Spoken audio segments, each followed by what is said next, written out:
What happens when Hollywood's glossiest illusions collapse into cinematic disasters? When a respected critic like Charles Champlin declares a film unbearable, it's not just a critique. It's a red flag to movie lovers everywhere. In this countdown, we reveal the top 15 worst films Champlin ever reviewed. 1. Santa Claus Conquers the Martians, 1964. Yes, that's a real title, and it's just as absurd as it sounds. Santa Claus Conquers the Martians was intended as a children's sci-fi holiday romp. Instead, it became a prime example of what Charles Champlin called cinematic babysitting at its worst. Brainless, tasteless, and charmless. Shot on a shoestring budget, it tells the story of Martians kidnapping Santa Claus to bring cheer to their joyless planet. The result? A film so poorly made, it became infamous. The sets look like cardboard boxes sprayed with green paint. The Martian costumes feature vacuum tubes glued to helmets. The acting? Stiff, even by grade school play standards. Champlin scoffed at the film's tone, saying it seems to have been written by someone who's never met a child, or a Martian. What's worse is how dead serious the film takes itself. There's no irony, no self-awareness, just painfully earnest nonsense. The production was rushed in under 2 weeks in an abandoned airplane hangar in Long Island. The actors had barely rehearsed. One of the few recognizable faces is a young Pia Zadora, who went on to win, or infamously buy, a Golden Globe. Champlin noted her early presence with wry commentary, calling it the lone spark in a black hole of creativity. Incredibly, this film became a late-night cult classic, especially after being mocked by Mystery Science Theater 3000. But Champlin saw no redemption. He believed its legacy was a fluke, not a triumph. He wrote, "It doesn't deserve ironic praise. It deserves to be buried in a snowbank." For Champlin, the crime wasn't just the lack of budget, it was the lack of imagination. A holiday film without heart? That, to him, was unforgivable. 2.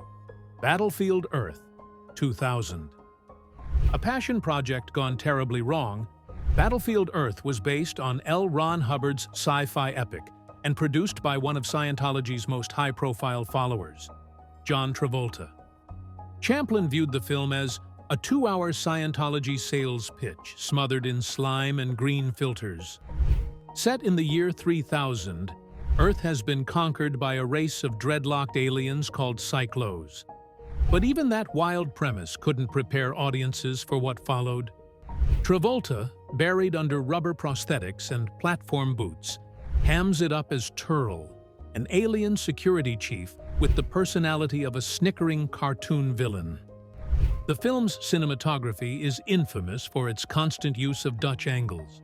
Nearly every shot is tilted, making the audience feel seasick. Champlin wittily called it a film so crooked, even the camera couldn't stand upright. The production suffered from infighting, lawsuits, and bad weather. The special effects looked outdated even by 1995 standards, let alone 2000. Champlin noted the irony. A film about advanced technology that can't render a believable explosion. The script is equally bad, featuring laughable dialogue like "leverage your learning" and "man-animals" as a description for humans.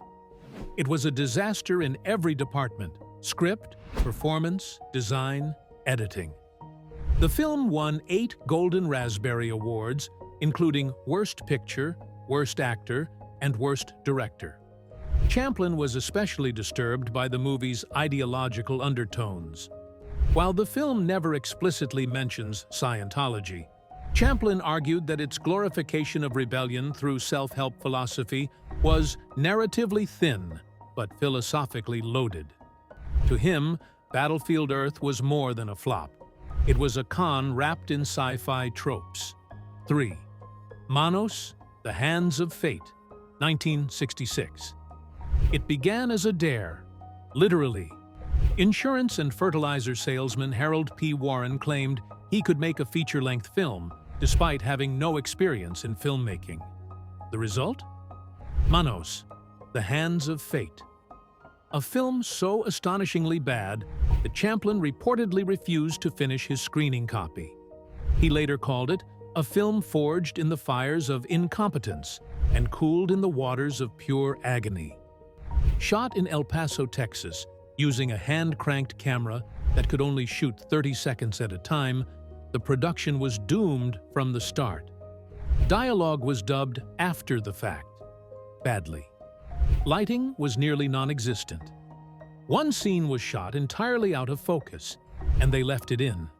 Champlin described it as a film so visually offensive, it makes public access TV look like Kubrick. The story is a mess.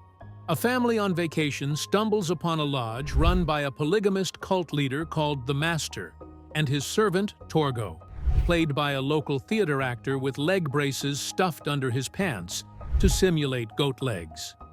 Champlin famously said that Torgo walks like his knees are filled with pudding and regret.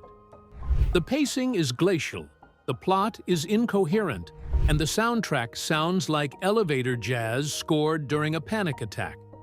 But what truly sets Manos apart, according to Champlin, is its sincerity.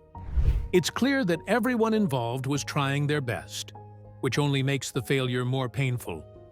The film faded into obscurity until Mystery Science Theater 3000 resurrected it, but Champlin warned that it should stay buried. He concluded his review by saying, "Watching Manos is like falling down a well. At first, you laugh. Then you scream." The Apple, 1980. A disco-infused musical sci-fi horror masquerading as a morality tale, The Apple was meant to be the next Rocky Horror Picture Show. Instead, it became a glitter-bombed catastrophe.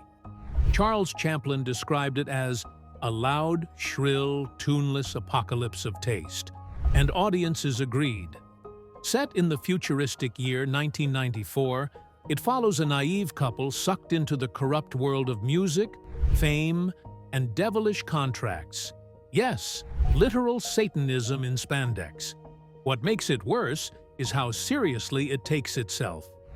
The music is grating, the choreography unintentionally comedic, and the sets look like leftovers from a kid's birthday rave.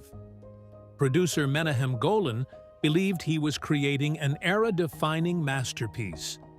Champlin, however, called it a visually toxic assault. During its premiere, audiences reportedly threw their complimentary vinyl records at the screen and fled halfway through. Despite its attempts at satire, the film is tone-deaf to its own absurdity. Characters burst into song with no warning or emotional buildup, and the storyline veers into biblical allegory so clumsily, it's hard to tell if it's parody or pretentiousness. Champlin was especially brutal about its moralizing tone, comparing it to a Sunday school lesson hosted by Studio 54. Ultimately, The Apple was too weird to be loved and too bad to be ironic. It disappeared quickly from theaters, only to re-emerge years later as a cult curiosity. But make no mistake, Charles Champlin didn't see the fun. To him, this was a neon nightmare. If you've never seen it, proceed with caution. And earplugs. 5. Inchon, 1981. Imagine spending over $30 million on a war epic, only to create one of the most boring, tone-deaf, and misguided films of all time. Inchon, a film backed by the controversial Unification Church and produced by religious leader Sun Myung Moon, aimed to glorify General Douglas MacArthur. But, to Charles Champlin, it was a disaster of propagandistic proportions, more sermon than cinema. Laurence Olivier, yes, the Laurence Olivier, plays MacArthur, decked out in sunglasses and chewing a corncob pipe as if he's in a bad parody. Champlin lamented Olivier's involvement, calling it a career low point for a knight of the stage. The script feels like it was translated from broken English into cliché-riddled melodrama, then slapped together without context. The battle scenes are muddy and incoherent. There's no emotional arc, just stilted speeches about destiny and divine will. Champlin was particularly offended by the manipulation behind the film. Moon's involvement gave it a cultish, self-serving flavor that critics found repellent. Even the Pentagon distanced itself. Critics across the board panned it, but Champlin's review tore through its patriotic posturing with surgical precision.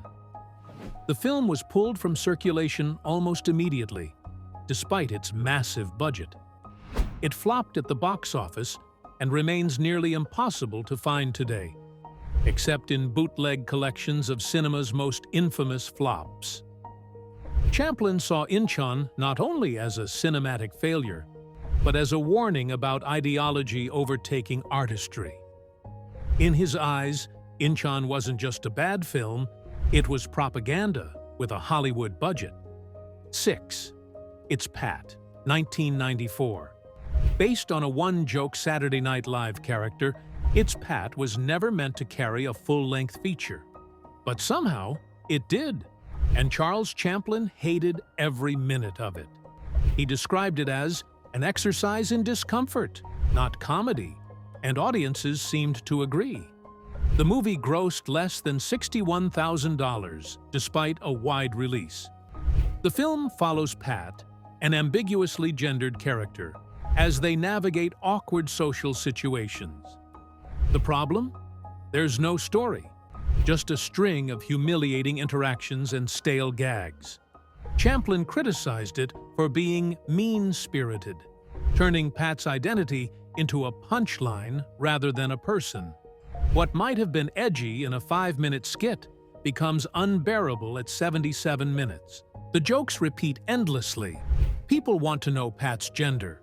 Pat gets flustered, and chaos ensues. But there's no growth, no arc, and worst of all, no soul.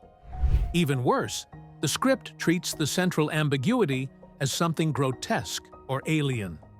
Champlin noted that instead of subverting stereotypes, the film reinforces them in the most tasteless ways possible. It's Pat vanished almost immediately after its release. Even Julia Sweeney, who played the character, later admitted regret. Champlin's review framed it not just as a bad movie, but as a cautionary tale about stretching thin characters beyond their limits. In short, some sketches should stay on late-night TV. 7. Glitter, 2001. Glitter was supposed to be Mariah Carey's big-screen breakout, a vulnerable star navigating fame, heartbreak, and stardom. Instead, it became a critical punching bag and a personal low point for Carey. Charles Champlin described Glitter as a film so devoid of authenticity, it feels like watching someone drown in slow motion, glamorous on the surface, tragic underneath. The film tells the story of Billy Frank, an aspiring singer with a painful past and a golden voice. But what should have been a compelling rise from the ashes tale turned into an awkward, cliché-filled mess. Carey, struggling at the time with exhaustion and personal turmoil, gave a performance Champlin described as catatonic. He sympathized with her vulnerability, but didn't excuse the film's lifeless writing and direction. Behind the scenes, the situation was worse. Released just 10 days after September 11th, Glitter arrived at a time when no one wanted escapist pop drama. Carey had also suffered a very public breakdown shortly before the premiere. Champlin noted how these elements turned the film into an unintentional tragedy, both a professional failure and a personal implosion. The film grossed just over $5 million on a $22 million budget. Despite the backlash, Glitter later gained a following among fans who saw it as a misunderstood gem. Champlin, however, remained unmoved. He believed the film's failure wasn't due to timing or backlash. It was about substance. "A star can rise again," he wrote, "but but the camera never lies. In his view, glitter was not just a misstep. It was a raw and painful cry for help, packaged in rhinestones. 8. The Lonely Lady, 1983. Based on a Jacqueline Suzanne novel, The Lonely Lady follows Jerry Lee Randall, played by Pia Zadora, a young screenwriter struggling to survive Hollywood's male-dominated world. But instead of delivering a bold feminist drama, it became what Charles Champlin called an exploitation film masquerading as empowerment. From its wooden dialogue to its melodramatic sex scenes, The Lonely Lady was a disaster from script to screen. Zadora had just won a dubious Golden Globe for New Star of the Year, a win critics widely believed was bought by her wealthy husband. That cloud of controversy followed her into The Lonely Lady, and Champlin didn't hold back. He called her performance blank, robotic, and deeply miscast. She recites lines about creativity and dignity, but the film surrounds her with degrading scenes of sexual assault, humiliation, and cartoonish industry sleaze. The film's direction is laughably earnest, turning every dramatic beat into a soap opera meltdown. Champlin remarked that it confuses shouting with acting and nudity with courage. Even Zadora's climactic monologue, meant to be her moment of triumph, is drenched in cringe-worthy dialogue and slow zooms. By the time she storms out of the studio, the audience isn't cheering, they're groaning. The Lonely Lady won 6 Razzies, including Worst Picture, Worst Actress, and Worst Screenplay. But Champlin's review cut deeper. He saw it not just as a bad film, but as a symbol of how Hollywood claims to tell women's stories while reducing them to nothing but ornaments and victims. To him, The Lonely Lady wasn't merely bad, it was insulting. 9. The Master of Disguise, 2002. How do you ruin Dana Carvey, a comedian with 1,000 voices and boundless energy? The Master of Disguise managed to do exactly that. Released at the height of post-SNL stardom, this was supposed to be Carvey's comeback. Instead, Charles Champlin described it as the cinematic equivalent of a whoopee cushion, loud, flat, and embarrassing for everyone involved. The film follows Pistachio Disguise, a bumbling man from a long line of masters of disguise. His mission? Rescue his kidnapped parents by transforming into a series of absurd characters. On paper, this could have worked. But what hit the screen was a chaotic mess of fart jokes, unfunny impressions, and painful pacing. Champlin noted, each joke dies a little more slowly than the last, until the film itself feels like a hostage. Behind the scenes, things were equally bizarre. One notorious rumor claims the infamous Turtle Club scene was shot on the day of the September 11th attacks, a detail Carvey later acknowledged, though with some sensitivity. But Champlin wasn't focused on trivia. He was focused on failure. He believed Carvey had been betrayed by bad writing, worse direction, and a studio that mistook silliness for childlike joy. The film runs just 65 minutes before credits, with almost 15 minutes of bloopers. Champlin dryly wrote, "When your best material is in the outtakes, you've already lost." To him, the tragedy of The Master of Disguise was its waste of talent. Dana Carvey's gift was reduced to babbling in costumes. For Champlin, that was the ultimate sin, turning a virtuoso into a clown. 10. Catwoman, 2004. It had everything going for it: an Oscar-winning actress, a major studio budget, and the legacy of one of DC's most iconic anti-heroines. But Catwoman, starring Halle Berry, failed on every level. Charles Champlin called it a film that doesn't just trip over its heels, it claws its way to irrelevance, with all the subtlety of a collapsing chandelier. Berry plays Patience Phillips, a meek graphic designer who was killed and then resurrected by magical Egyptian cats, transforming her into a whip-wielding vigilante. Sounds wild? It is, but not in a good way. The CGI is appalling, with Barry leaping across rooftops like a PlayStation 2 cutscene. Champlin compared it to watching a fashion ad directed by someone who hates superheroes, actors, and audiences. The film's tone is its greatest enemy. One moment it's camp, the next it's deadly serious. The dialogue is riddled with clunky exposition, and the plot revolves around a toxic beauty cream. Yes, you read that right. Champlin criticized the screenplay as proof that you can write 110 pages and say absolutely nothing. The villain, played by Sharon Stone, is barely developed, and even she seems bored. To Barry's credit, she embraced the failure. She even showed up to the Razzies in person to accept her award for Worst Actress, poking fun at herself while holding her Oscar. Champlin applauded her grace, but not the film.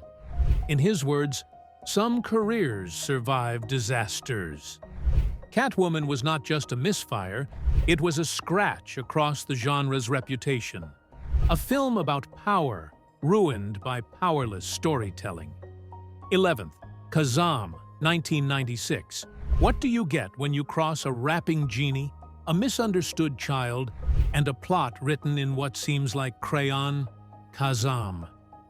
In a performance that made critics wince, NBA superstar Shaquille O'Neal plays the titular genie who emerges from a boombox to grant a boy 3 wishes. Charles Champlin lambasted the film as a neon-lit lesson in how not to stretch a one-joke premise into 90 torturous minutes. Everything about Kazam feels off. The jokes are juvenile, the pacing erratic, and the dialogue sounds like it was pulled from a rejected episode of Saved by the Bell. Champlin zeroed in on the film's tonal confusion. It wants to be hip-hop Aladdin, a buddy comedy, and a social drama, but ends up being none of them. Even children found the plot tedious, while adults squirmed through Shaq's wooden line deliveries. Behind the scenes, the movie was a product of studio desperation. Disney had the rights to Shazam with Sinbad, but TriStar rushed Kazam into production first, banking on Shaq's celebrity. But Champlin pointed out, being famous does not mean you can act, and being tall does not make you magical. The result? A film that tries so hard to be cool, it combusts. Shaquille O'Neal himself later disowned the project, calling it one of my biggest regrets. For Champlin, Kazam represented the worst kind of studio decision-making, one that puts branding before storytelling. They summoned a genie, he wrote, but what they got was a curse. 12th, Redline, 2007. Few films scream vanity project louder than Redline, a car racing action flick funded by a wealthy producer who thought fast cars and faster women would equal blockbuster success. Charles Champlin saw Redline as an automotive graveyard of dialogue, plot, and taste. A film where the engines roared louder than any human emotion. The plot, if you can call it that, follows underground racers competing for millions while mobsters place bets. The lead actress, Nadia Bjorlin, was a soap star with little big-screen experience. Her love interest? Played by Nathan Phillips. In a role so stiff, Champlin said he delivers lines as if they were written on cue cards duct-taped to a speeding Lamborghini. What makes Redline especially infamous is the real-life tragedy behind it. The film's main financier, Daniel Sadek, used his own collection of exotic cars, Ferraris, Porsches, and even a $1.5 million Enzo Ferrari. One of those cars was destroyed during filming. Champlin noted this irony bitterly. More money was spent wrecking cars than hiring writers. Adding to the fiasco, Sadek later faced bankruptcy and legal trouble after the 2008 financial crash. But it's not just the excess that angered Champlin, it's the emptiness. The film tries to imitate Fast and Furious, but ends up as a soulless clone. The soundtrack is thumping, the editing is dizzying, and yet nothing connects. Watching Redline is like sitting inside a blender filled with car parts and cliches, Champlin wrote. He called it a wreck on arrival. 13. Jaws, The Revenge, 1987. When a shark follows a family across the ocean to the Bahamas to settle a personal grudge, you're either watching a surreal parody or Jaws, The Revenge.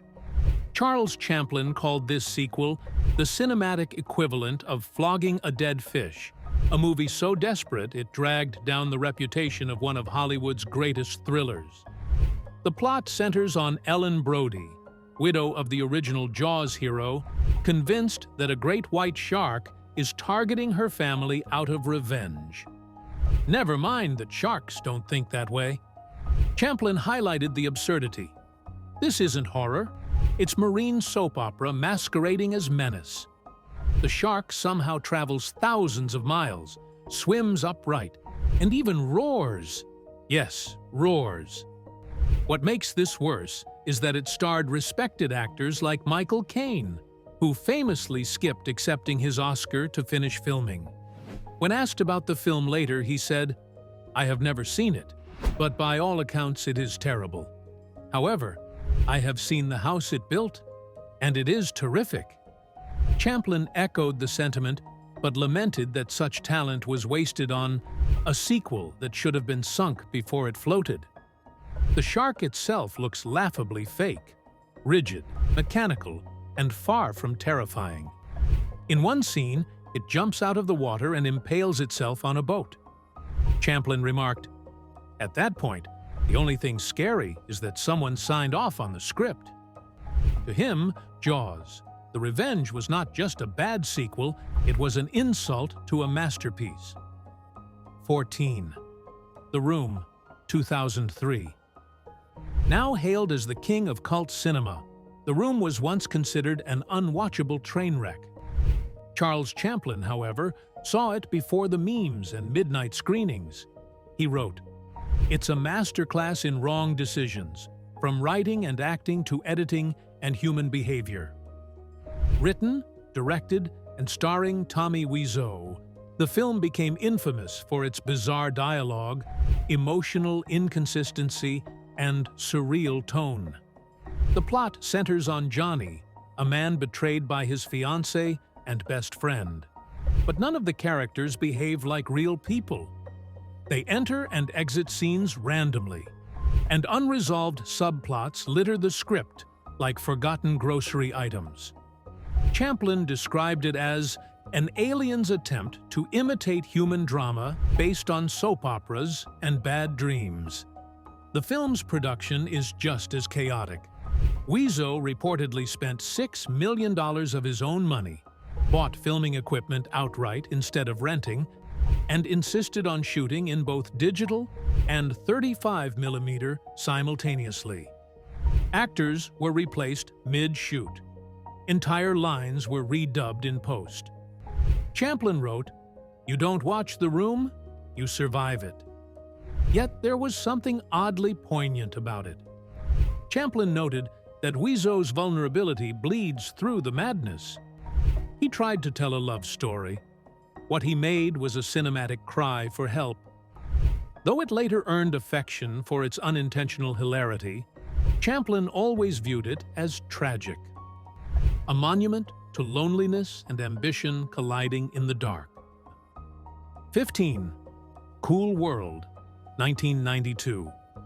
Imagine Who Framed Roger Rabbit, but with less charm, more sex, and none of the narrative coherence. That's Cool World, an animated, live-action hybrid directed by Ralph Bakshi and starring Kim Basinger, Gabriel Byrne, and Brad Pitt. Charles Champlin was merciless. It's not just a mess, It's a fever dream with a hangover. The plot revolves around a cartoonist who enters a surreal animated world where human-toon interaction is forbidden. Naturally, he falls for a sultry cartoon femme fatale named Hollywood. The animation is frantic, clashing violently with the live-action footage.